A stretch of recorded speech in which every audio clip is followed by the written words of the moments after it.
They say that on May 5th, 1931, the mountains of Harlan County themselves held their breath. Down below, a convoy of cars carrying company men and the law's hired guns slowed to a crawl.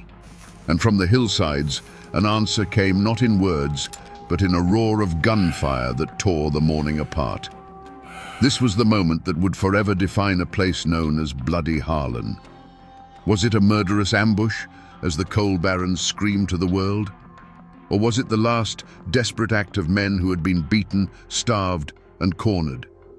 The truth, as it always does in those dark hollows, is buried deep. Today, we're not just going to talk about a gunfight. We're going to uncover the story of the pressure, the pain, and the poverty that led to the Battle of Evarts, a day when ordinary miners decided they would rather die on their feet than live on their knees.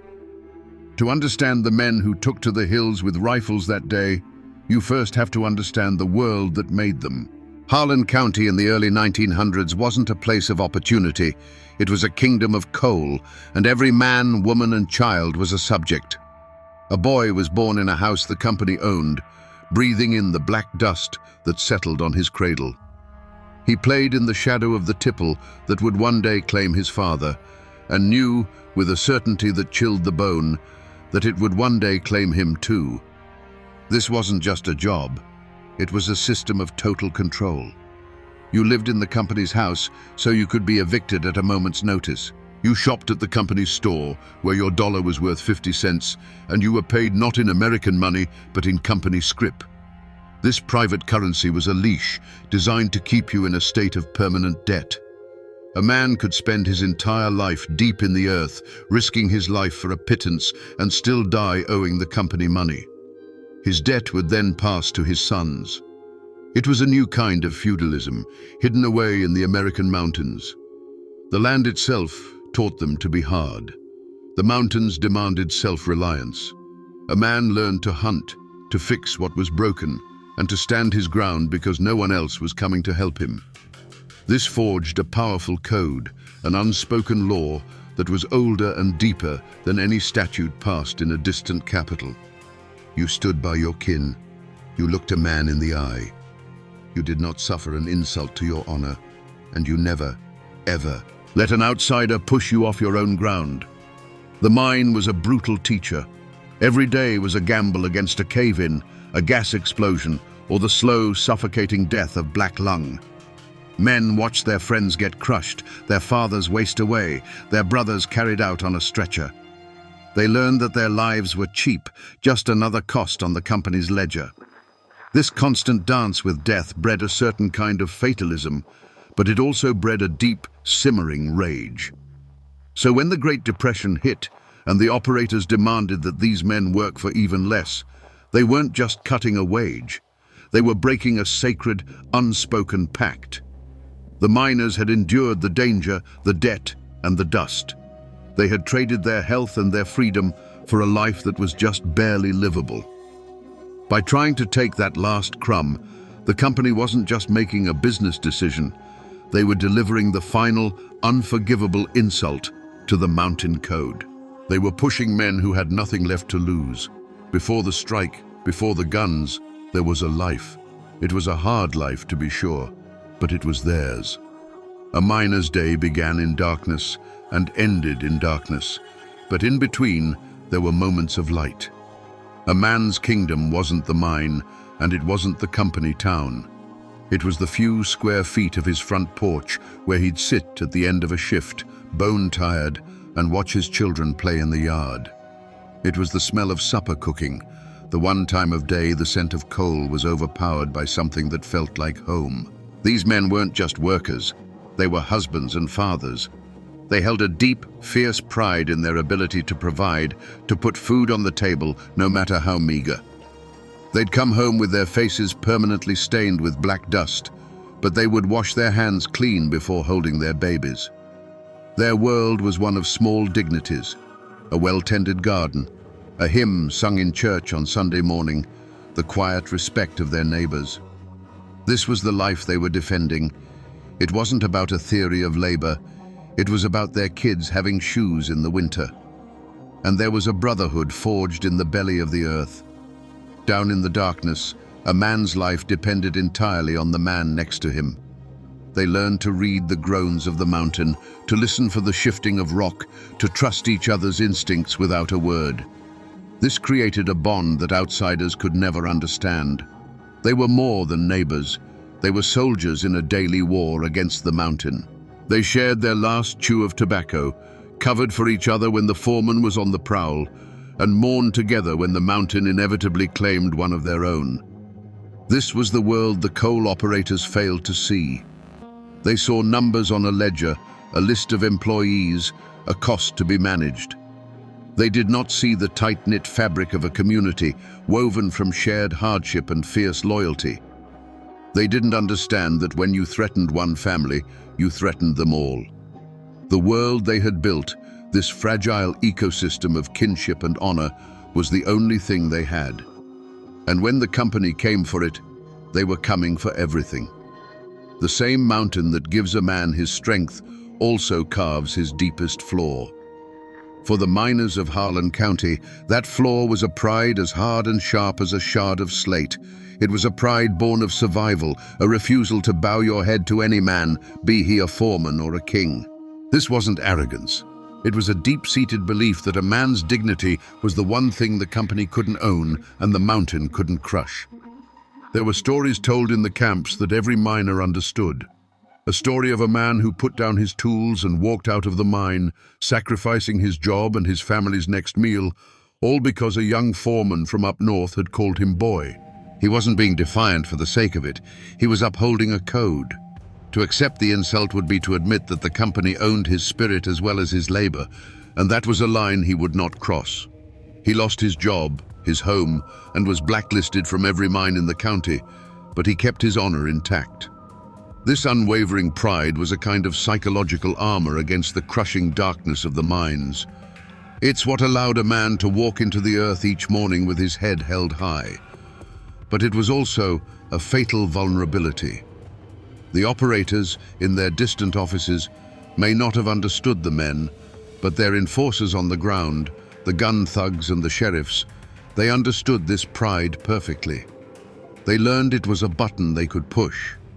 They knew that these were not men who could be shamed or intimidated into submission indefinitely.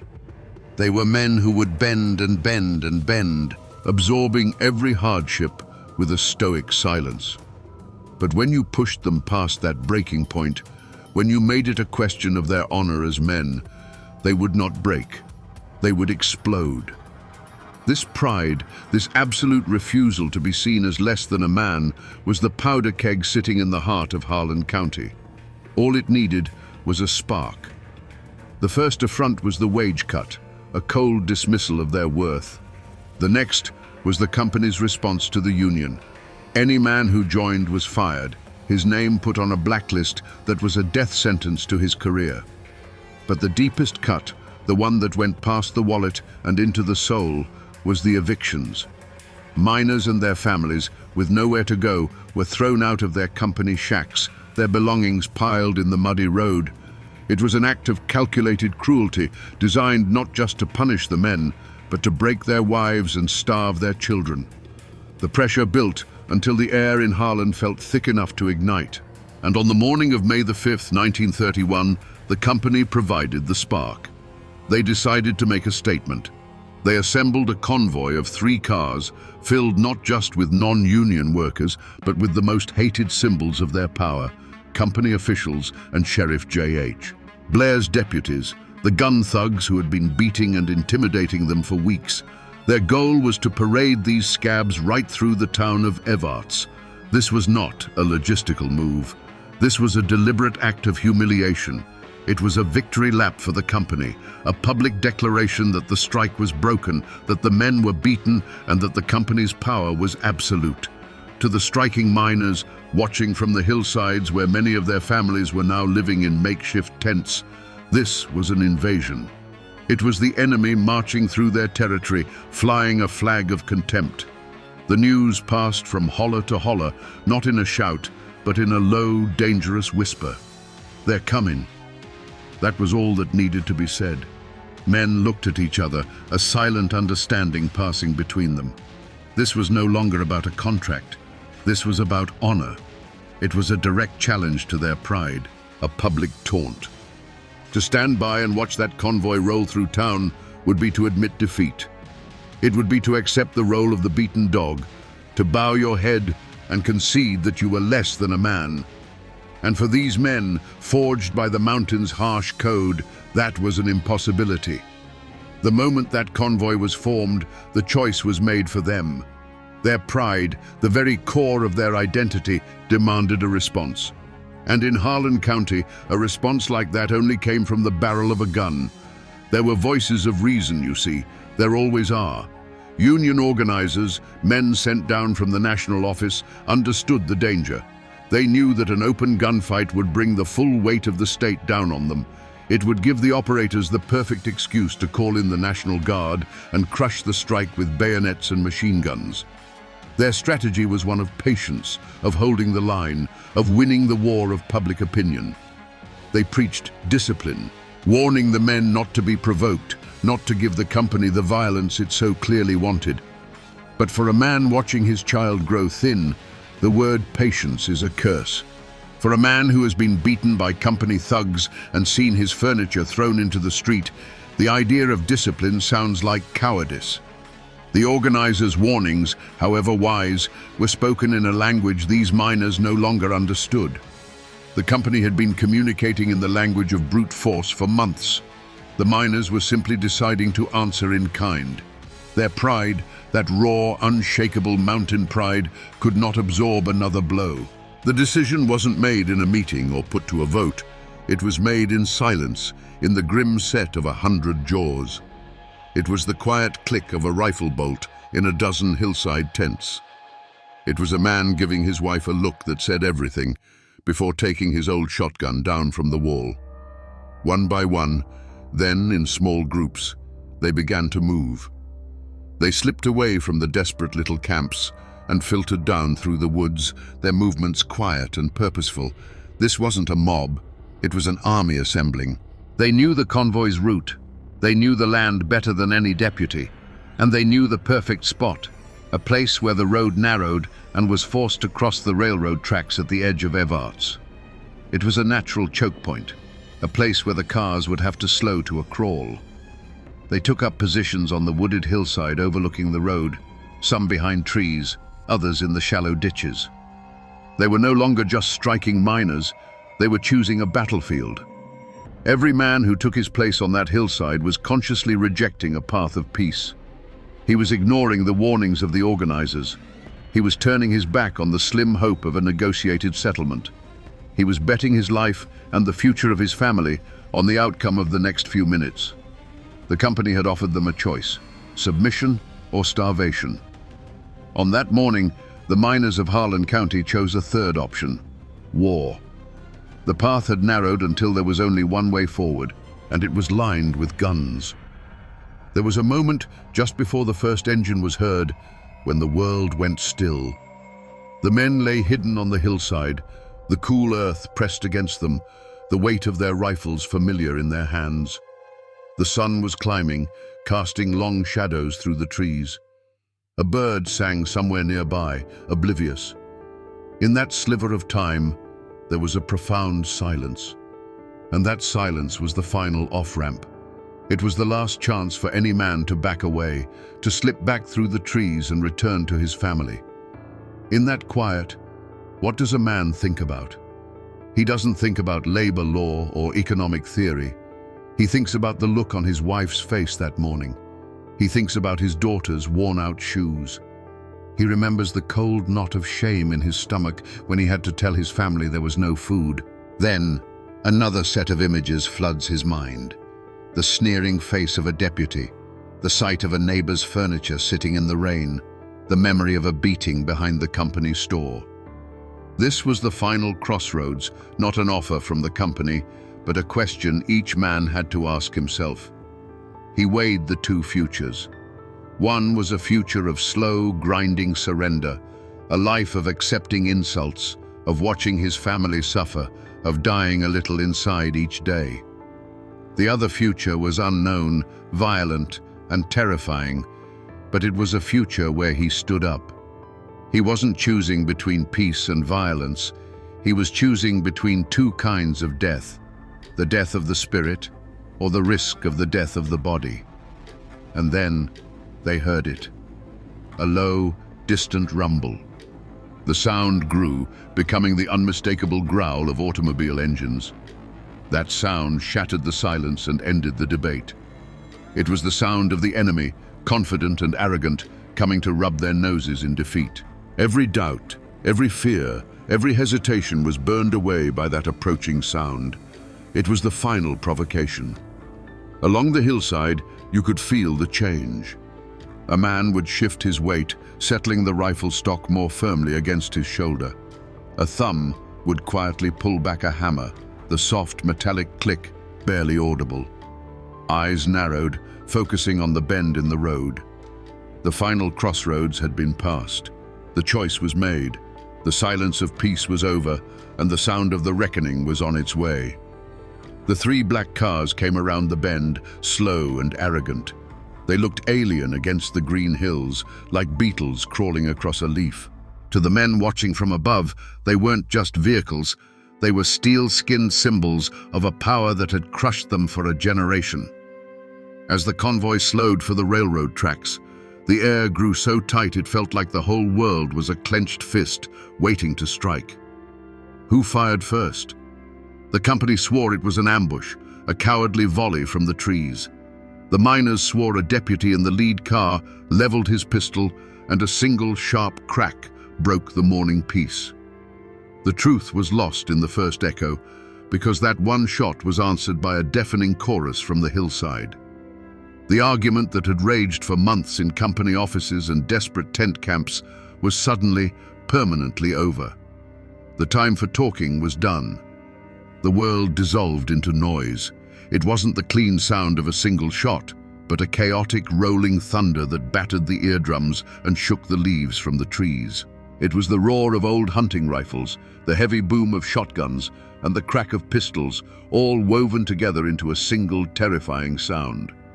The air filled with the sharp, bitter smell of gunpowder.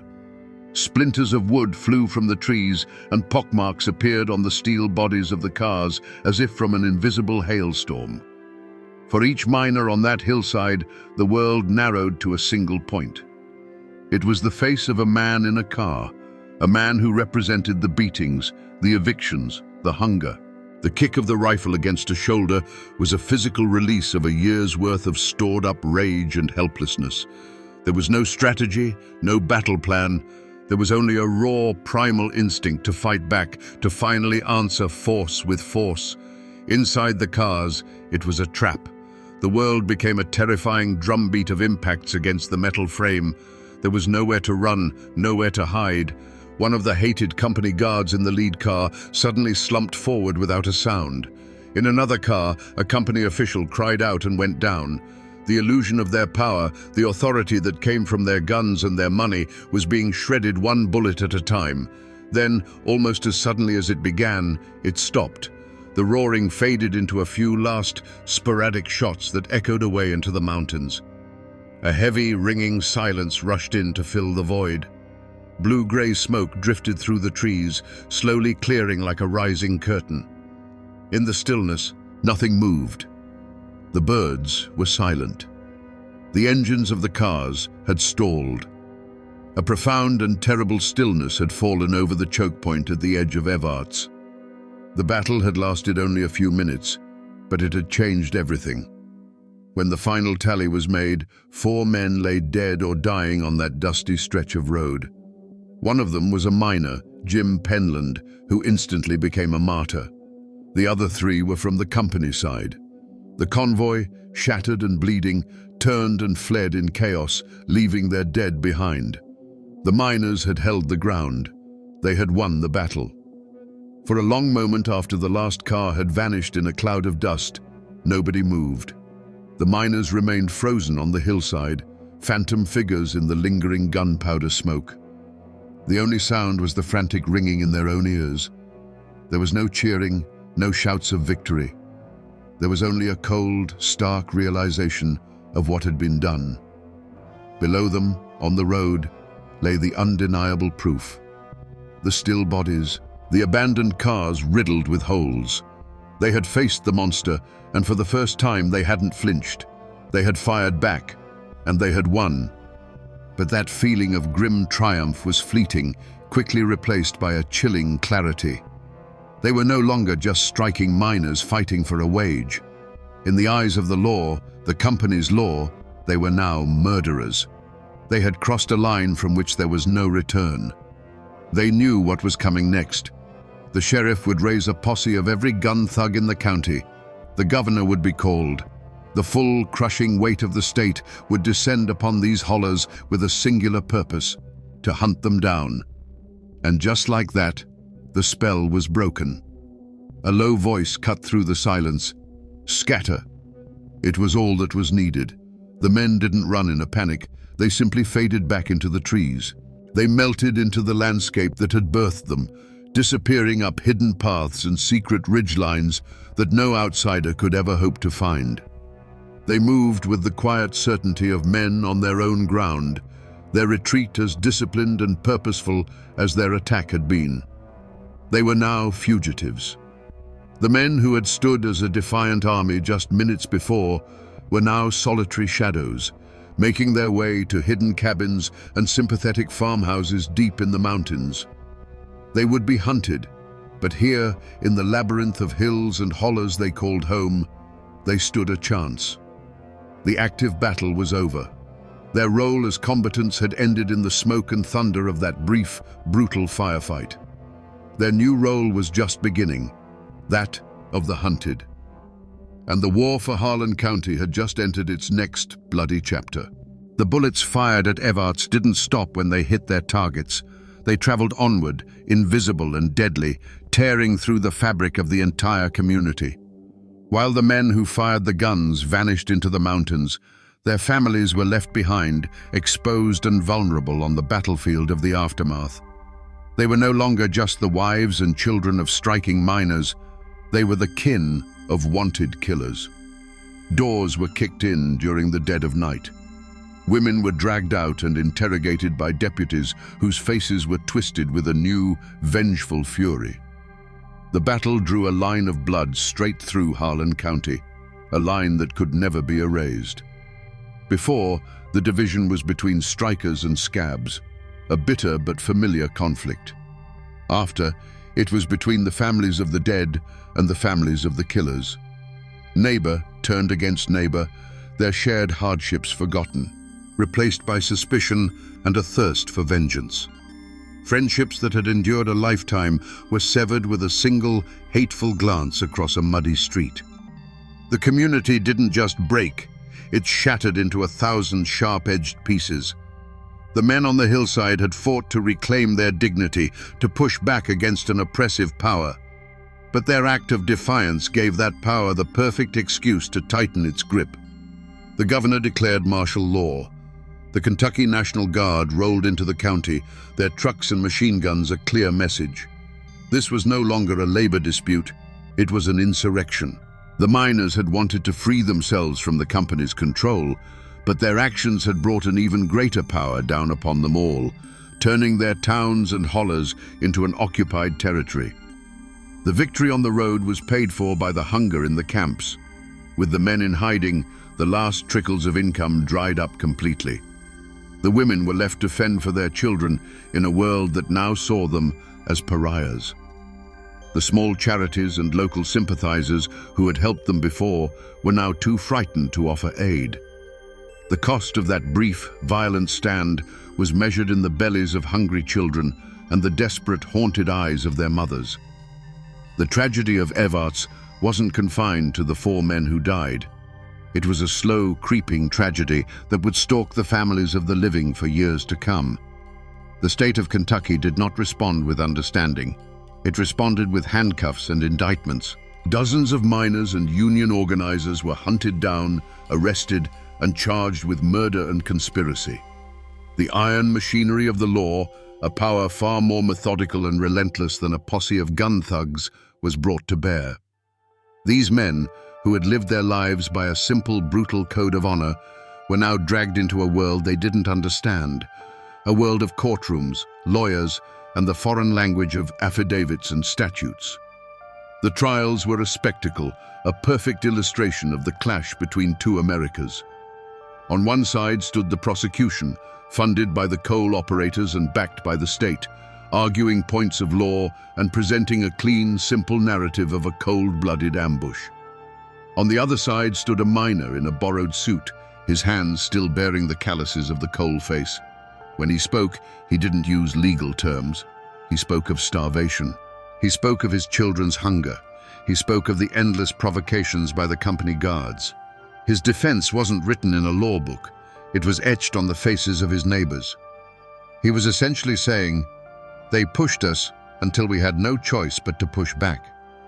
In that courtroom, it wasn't just the men on trial, it was the mountain code itself. And the jury was made up of men who understood that code. They were farmers and small merchants from the surrounding counties. They may not have worked in the mines, but they knew the arrogance of the coal companies. They knew what a gun thug was. They heard the legal arguments, but they also heard the unspoken truth of the miners' testimony. They looked at the accused and didn't see killers. They saw men exactly like themselves, pushed to the absolute limit. And then came the verdict in the first major trial. Not guilty. The word landed like a thunderclap in the silent courtroom. It was a stunning, almost unbelievable victory.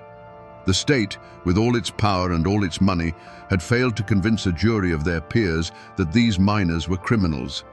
The verdict was a clear message from the community. The blame for the blood spilled at Evarts did not belong to the miners alone. It belonged to the system that had cornered them. Realizing they could never get a conviction, the prosecutors eventually dropped the murder charges against the remaining men. On paper, it was a victory for the Union, a moment of incredible triumph. But was it justice? The men were free, but the war was far from over. The gun thugs still patrolled the roads, the families were still starving, and the coal company's power, though challenged, had not been broken. The law had rendered its judgment, but the mountains had their own way of settling scores, and the violence in bloody Harlan was only just beginning. So, what became of the men who drove the convoy, the ones who held the whip hand? The law never came for Sheriff J.H. Blair. No grand jury ever convened to question the coal operators about the system of debt and violence they had created. While the miners were being hunted in the hills, the architects of their desperation sat safely in their offices, counting their profits and hiring more guards. The battle for them was not a tragedy. It was an inconvenience and a justification for even more brutality. In the immediate aftermath, their power seemed to grow.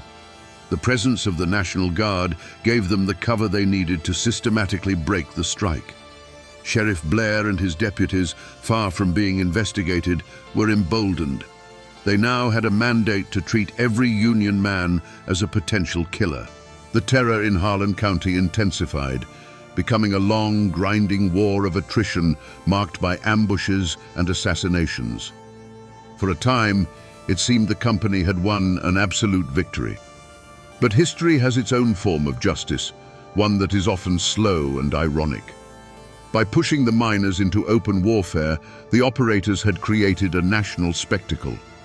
The name Bloody Harlan became a headline, a rallying cry for the labor movement across America. The stories of gun thugs and starving families brought congressional committees and federal investigators down into their closed kingdom. They had wanted to keep the Union out, but their methods put a spotlight on them so harsh that it eventually burned away the shadows they operated in. And Sheriff Blair, he became a symbol not of law and order but of corporate tyranny. Florence Reese, the wife of an organizer, wrote her defiant anthem, "Which Side Are You On?" while Blair's men were outside her house, ready to break in. The song outlived him. It outlived the mine operators. It became the voice of the struggle long after their names were forgotten footnotes.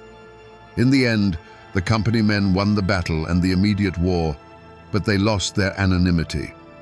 They had wanted to make an example of the miners, but in doing so, they had made a damning example of themselves, one that would be studied for generations as a lesson in greed and brutality. For the families of the men who fought at Evarts, the battle never really ended. A man's surname became his history, a brand that marked him and his children. For some, it was a badge of honor. They were the sons of the men who stood up. But for many, it was a curse. They found themselves blacklisted, unable to get work in any mine in the region. The only path forward was to leave. A quiet exodus began, as families packed what little they had and scattered, seeking a life in the factories of Ohio or the auto plants of Detroit, hoping to outrun the long shadow of a single day in May. The community itself tried to heal by forcing itself to forget. A heavy blanket of silence was pulled over the memory of the battle. People had to live together after all. The son of a miner who fought on the hillside might find himself working a shift next to the son of a company man who was in that convoy. To survive, they could not speak of it. The gunfight became a ghost, a presence that everyone felt but no one acknowledged. It was a peace built not on forgiveness, but on the shared conspiracy of never speaking its name, a wound that scarred over but never truly closed. The Battle of Evarts didn't bring the Union to Harlan. In fact, it kicked off the bloodiest phase of the Harlan County War, a brutal decade of assassinations and bombings. The operator's power seemed unbreakable, but the battle had changed something fundamental. It had proven that the miners would die before they surrendered completely. It had created martyrs. It had planted a seed of defiance that, watered with the blood of men like Jim Penland, would stubbornly refuse to die. When the New Deal and new federal laws finally gave the United Mine Workers the leverage they needed to come back into Harlan years later, they were building on the foundation laid at Evarts. The legends of that day were told in secret, inspiring a new generation to take up the fight. The power dynamic didn't shift overnight, but the battle was the first great crack in the dam. The gunsmoke cleared in a matter of minutes, but the shadow it cast would stretch on for generations, a constant, haunting reminder of the price of dignity. If you drive the road that runs through Evarts today, you can still find the spot. The pavement is wider now, the old railroad tracks long gone, but the shape of the land hasn't changed. The hillside still rises steeply from the road, a silent, green witness. There are no monuments here, no bronze plaques to mark the spot where the battle was fought. The only memorials are the ones you have to search for. A weathered tombstone in a small mountain cemetery, the name Jim Penland worn smooth by a century of rain and sorrow. The most enduring echo of that day is the name it gave the county. Before the battle, Harlan was just another coal county. After, it was forever Bloody Harlan. The name became a brand, a piece of American folklore. To the outside world, it was a shorthand for violence, poverty, and backwardness. But to the people within, it was something more complicated. A source of shame, yes, but also a badge of a certain stubborn, dangerous pride. It was a reminder that this was a place where men would not be pushed too far. The story of the battle itself left the pages of the newspapers and passed into legend. It became a ballad, sung not with guitars, but in the quiet telling of stories from grandfather to grandson on a front porch at dusk. In these tellings, the miners were always braver, the gun thugs more evil. The rumor of a machine gun hidden in the woods grew into an accepted fact.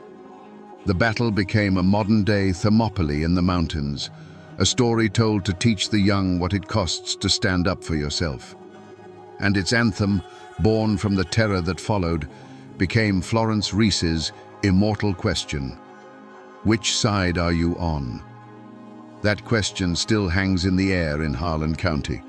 The coal companies may not hold the absolute power they once did, the gun thugs are gone, but the fundamental struggle remains. The fight against outside forces that seek to extract the wealth from the mountains while leaving the people with nothing is a story that has never ended. It just changes its name and its face. The spirit of defiance that rose up on that hillside in 1931 is still there, sleeping just beneath the surface. The men who fought at Evarts are all gone now. Their bodies return to the same earth they once mined. But their ghost has not left these hills. It's in the stubborn set of a jaw when a man is told he can't provide for his family. It's in the fierce, protective love for this hard land. And it's in the understanding that sometimes, when you're pushed to the wall, the only answer the world seems to understand is the roar of a gun. So we return to the question that started it all, hanging in the smoky air of 1931. Was the Battle of Evarts a heroic last stand or a villainous ambush? The truth is, it was neither, and it was both. These were not heroes in shining armor. Their actions brought a reign of terror and hardship down on the very families they sought to protect. But they were not villains. They were the inevitable product of a cruel and calculated system. They were what Harlan County had made them, desperate men who had been shown time and again that violence was the only currency the company truly respected. The Battle of Evarts is a timeless, brutal lesson in what happens when you push a people past the breaking point. It teaches us that you cannot strip a man of his home, his wages, and his hope, and expect him to bow his head in silence. Sooner or later, he will stand up. This wasn't a clash of armies. It was a clash of worlds. The cold, mathematical logic of profit ran headlong into the hot-blooded, unwritten code of the mountains, a code where a man's honor was worth more than his life. The 4 men who died that day were only the first casualties. The battle's true toll was measured in the years of fear, the families broken apart, and the legacy of bitterness that stained the ground for a generation. It stands as a monument, not of victory or defeat, but as a testament to the explosive power of wounded pride. And that, my friends, is the Ballad of Bloody Harlan. A story not about a wage, but about what a man will do when his dignity is the last thing he has left to lose.